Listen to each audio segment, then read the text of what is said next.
So what we're going to be going through today is the new release for version 6.3.10. I just want to kind of ask a quick question before we get into this. Have any or all of you seen the release notes?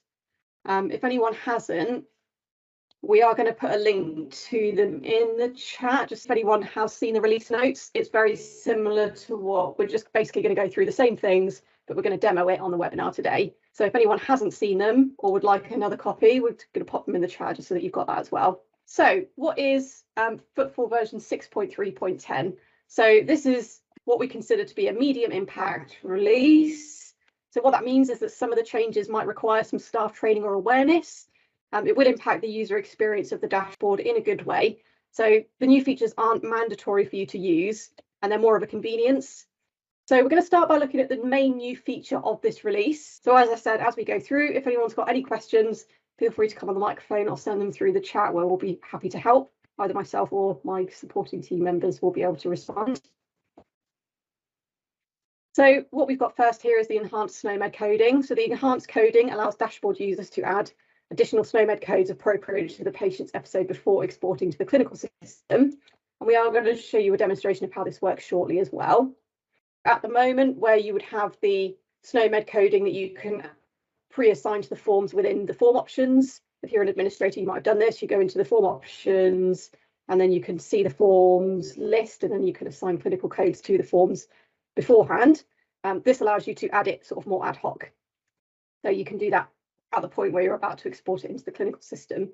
The next thing is updated patient submission details. So we have made some changes to the submission details panel, which contains the patient and proxy details within a patient episode. So you might notice some visual changes to the layout of the information, along with the new verification flags that have been introduced. I'll just run through what some of these are here. So we've got the PDS proxy verification and the updated verification flags for proxies as well. So both of those are now verified against PDS, along with the patient details. So we've included some new verification flags, so you're able to see if it's a proxy request, if that proxy has been verified, and if the proxy information relates to a staff submission by patient forms. So if a staff member's generated the request, it will flag that on the verification as well. You can expect to see the flags which are on the slide at the moment related to proxy requests. So we have the flag for ODS code not matched as well. So where patients submit an episode and the ODS code of practice does not match the retrieved ODS code from PDS, you'll see a new flag within the patient details to indicate further checks and verification may need to take place if the ODS codes don't match. Then we have a minor flag. So this is just to help dashboard users to identify, prioritize and triage minor requests. So if somebody is under the age of 16, a minor flag has been added to highlight those particular requests. The flag can be seen from the episode overview. So when you're looking at the list of requests on the main dashboard homepage, as you can see in this example here, it will flag it quite obviously that it's a minor, and it will also be in the patient card details on the request itself. Then we have the updated forms layout. So this is just an update to the layout of the forms on the front end of the website for patients. So it provides clearer guidance for them on things like where they need to put in proxy information when they're completing a request online. The new layout has more clear sections and some helpful completion instructions for patients. So we have also incorporated some additional fields for proxy submissions. So if somebody's filling in a form on behalf of somebody else, if they're a carer or a parent or a spouse, for example, so that just assists the proxy verification. The proxies will be asked the relationship to the patient, their first and last name, the date of birth, postcode, email and phone number. So we now require all of that information from the proxy as well as the patient themselves. Then we have the updated exporting options. So these are only applicable to practices who have got clinical system integration enabled. So when you're forwarding a request into the clinical system using the integration feature, the recording of the episode outcome in the patient record, we've introduced a new prompt to improve the process of closing and exporting episodes. So you do now have the option of exporting the episode to the patient record at the point of updating the status to close. So it just means that you won't have to remember to do that. And then selecting the episode outcome. So as you're selecting to close the request, it will provide a prompt to say, do you want to export this into the clinical system? You'll also see the option to include the episode outcome in your exporting options. And then we have the ability to export patient episodes as a PDF. So that means that when you're exporting episodes into the clinical system as a PDF document, rather than writing it into the journal, you'll be able to export the episode as a PDF to help you to keep the journal compact, but it ensures the episode information is there if required. Then we have episode labeling in the clinical system. So we've added the form name to the labeling when an episode is exported to the clinical system. So that change makes it easier for users to find the patient episode in Footfall as well. And then we have some other updates that include some bug fixes, which you'll find on the release notes, and other enhancements, which include, so these are just sort of extra things that we've added on. We've got mobile number validation. So a telephone number validation has been added to patient forms. So when practice staff members use patient forms to create a request on behalf of the patient, the telephone number will be checked for a mobile number. Where the mobile number is then entered into the form and the patient confirms SMS as a method of contact, the acknowledgement SMS message will be sent. So again, that's only applicable to those practices that have the SMS feature enabled. Then we have a design added to deleted users. So this is more of a visual change where you can differentiate between a deleted dashboard user and a disabled one. So it's much more obvious when you look at the list of users. And then we have video consultation validation rules. So we've removed the mandatory input of a patient's postcode on the video consultation booking page to allow the consultations to go ahead if the postcode isn't specified. So the phone number as well has been updated to specify that it's a mobile number so that SMS notifications can be sent to the patient. That specific feature is only, again, applicable to those practices with SMS, the SMS feature enabled. So what we're going to do now is just go through to a demo. So just before we get onto this, has anyone got any questions that have we had anything come through on the chat so far? That we have had a message from Laura Castle so far, haven't we?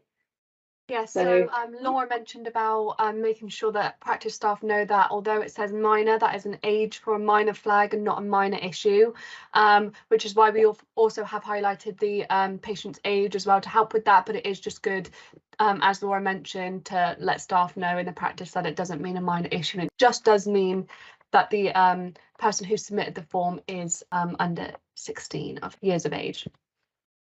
Perfect. Thank you, Nikita. So have we got any other questions from anybody so far, or anything that they would like us to show on the demo before we run through that part of it as well? Chris, you've just popped in the chat.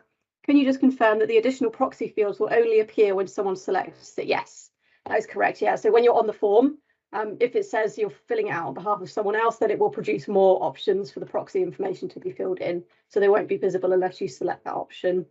So what we're going to do is just have a look at some of the stuff we've just gone through on the slideshow. So I'm just going to open the front end of our demo site for a second so we can have a look at the new form layout. Let's have a look at the general inquiry form. So we're just going to open a contact the practice form here.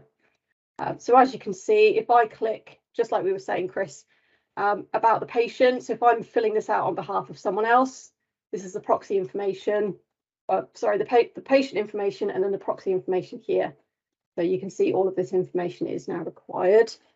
And then as we go through, there are more kind of descriptions here you can see, just to help the patient to guide them through what they're filling in. Thanks, Chris. Okay, so hopefully that was answered that question. So does anyone else have questions about the updated forms layout whilst I'm on this front end side of it? I'm going to pop back over to the dashboard here for a second. One of the things you can see quite obviously as soon as I'm on here is the minor flag. So we have two forms here. Immediately obvious that these are both submitted by a minor, or they are likely to be a proxy on behalf of a minor, so a parent on behalf of their child, for example. So if I go into one of these requests, here we go. So it's flagged it here that they're a minor as well as on here. So this is the patient information card on the side. And then we also have visible here the PDS proxy verification. So this was submitted by a staff member via patient forms. So we've got this green flag to show the staff proxy, and then it's saying it's submitted by the user, and the fact that they're a practice staff member. If I go into a different request that was submitted by proxy, so this is an example of if the proxy information, if they're not verified, so the red flags are showing if there's an issue, essentially, if something's not been verified.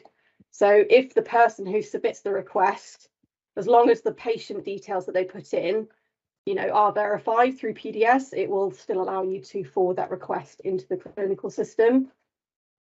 Let me just open this request here. So you can see here it's saying caution proxy submission. So it's just warning me that this is a proxy form. The proxy PDS is verified. So that's my sort of information as the person who's filling out on behalf of the patient. And then this is the actual patient details. Their PDS has been verified. It's still flagging that they're not registered to the practice, and that's purely because this is a demo site. So at that point, because the PDS is verified, I can then safely forward this into the clinical system using the integration in the normal way. So has anyone got any questions on that at all? No questions, Holly. I just wanted to, sorry, just interrupt for a second there. Just to confirm with everybody that even if the proxy is not registered at the practice, that the PDS verification will work. So obviously it will tell you if it hasn't been able to be matched with the PDS, but even if the proxy is not registered with your practice, it will still work to say that the proxy has been verified if they've supplied the correct information. Great, thank you, Laura. All right, so I don't know if we've had any questions come through for that part of it. So we're going to have a look at the SNOMED coding here. So this is the enhanced SNOMED coding. So as you can see, I've got this option at the top of the request activity here. If I click this, I can then add codes. So I can just kind of ad hoc add codes before I forward it into the clinical system. So that is a new feature that's been added, but it's sort of enhanced the existing SNOMED coding, which you'll still have in form options. So then we have the episode outcome when you're recording or closing an episode. So when I go to close a request, if I select an outcome, I'm just going to say other. At this point, it flags up a reminder to say, would you like to save this episode to the clinical system? So I can say yes or no to that. And then it closes the request. When it's closed, when that gets forwarded into the clinical system, it will also take the outcome with it, so that gets recorded as well. You can see here it will say episode closed with the outcome of other, so that will get forwarded into the clinical system if you've got the integration enabled as well. And then finally, we've got the PDF exporting option for the clinical system. So unfortunately, we can't demo this because it's not linked into a live clinical system, but you do have the ability to forward or export a PDF of the request directly into the clinical system as well. Does anybody have any questions, or is there any other part of this you'd like me to demo with you? So this is sort of opening the floor for questions. Share any tips or ideas. Sorry, Holly, yourselves. Could we just show everybody the SNOMED code again? So yeah, if you want to sort of add additional code, is this particularly useful if I suppose your patients are expressing particular symptoms when they're sending their request in, and you want to add some additional code into that form? So this could probably be your get help form, things like that. You might have a patient expressing a sore throat or something like that. So you would, from here, you go to add new code. Now you've got the link there to the SNOMED browser, just like you have on the when you're adding codes to the back end of the form. So it means that you can just come on here, search for the code that you need, and then you can paste it in. So Holly, if we just go browsing. Yeah. And then in the search, if we just put something like, I don't know, sore throat or something for now, we'll do. That's it, and we just yeah, perfect. So then on the blue box, I'm sure you already know how to do this. Sorry, Holly. Here we go. Sorry. And you need to copy here the concept ID and the term in order for this to work. Okay, so concept ID and term, and then you can go back into the dashboard, paste that into there, and press save. And there you go. So that's now saved to that particular episode. So just wanted to show you that, just in case. I'm sure you can all probably, it's pretty self-explanatory, but just wanted to show that in a little bit more detail. Thank you. Yeah, there is also a history button here as well, which you can see. So anytime a clinical code is added, it will record the user that added it and when So it's got a timestamp as well as a user stamp as well. So you can keep track of who's been adding codes and when. So have we got any other questions or anything from anybody? Any comments? I think we've just got somebody typing in the chat now, so we'll just wait for that to come through. But while we're waiting in the meantime, if anyone wants to have a look at anything whilst I'm on this demo, feel free to ask. I'm happy to show you any other parts that we've looked at. Or if you've got just any other questions. Yeah. Sorry, it's Laura. Sorry, I put my hand up earlier and then put it down again.